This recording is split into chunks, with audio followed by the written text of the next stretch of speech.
நீங்க வந்து பேச்சுலரா? அப்போ வந்து பார்த்தீங்கன்னா, இந்த வீடியோ உங்களுக்காக தாங்க. ஒரு 10 நிமிஷத்தில வந்து பார்த்தீங்கன்னா, எப்படி எக் ரைஸ் செய்றதுன்னு தான் பார்க்க போறோம். ஓகேங்களா? இது இருக்கிற பொருள வச்சு தான் செய்ய போறோம். ஓகேங்களா?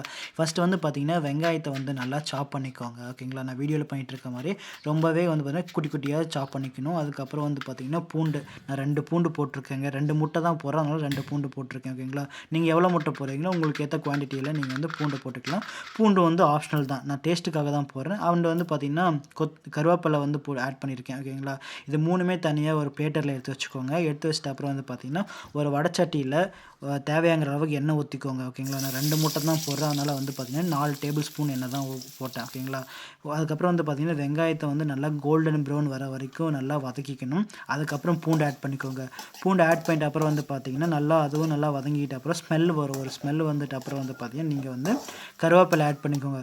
கருவேப்பிலை ஆட் பண்ண உடனே வந்து பார்த்தீங்கன்னா, உப்பு ஆட் பண்ணிக்கணும். ஏன்னா, அந்த இன்கிரீடியன்ட் போட்டிருக்கீங்களா, அது நல்லா மிக்ஸ் ஆகணும். அதுக்கப்புறம் தான் வந்து பார்த்தீங்கன்னா, முட்டை ஆட் பண்ண முடியும்.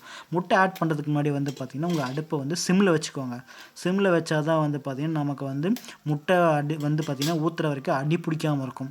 இல்லைன்னா வந்து பார்த்தீங்கன்னா, அந்த வெங்காயம், பூண்டு எல்லாம் அடி பிடிச்சிரும். ஓகேங்களா?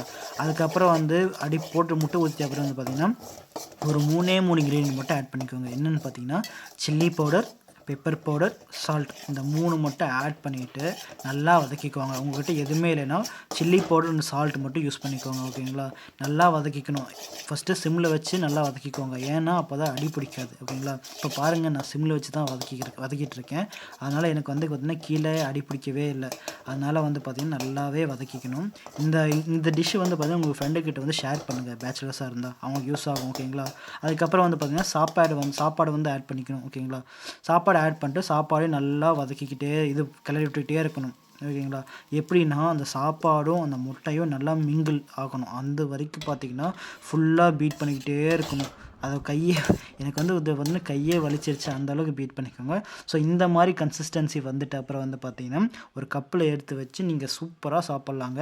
ஒரு 10 நிமிஷத்துல சூப்பரான ஒரு எக் ரைஸ் ரெடியா இருக்குது. உங்க ஃப்ரெண்டு பேச்சுலர்ஸா இருந்தா அவங்களுக்கு இந்த வீடியோவ ஷேர் பண்ணுங்க. அண்ட் நீங்களும் உங்க வீட்ல பண்ணிட்டு எப்படி இருந்துச்சுன்னு மறக்காம கமெண்ட் பாக்ஸ்ல சொல்லுங்க. And thank you so much for following.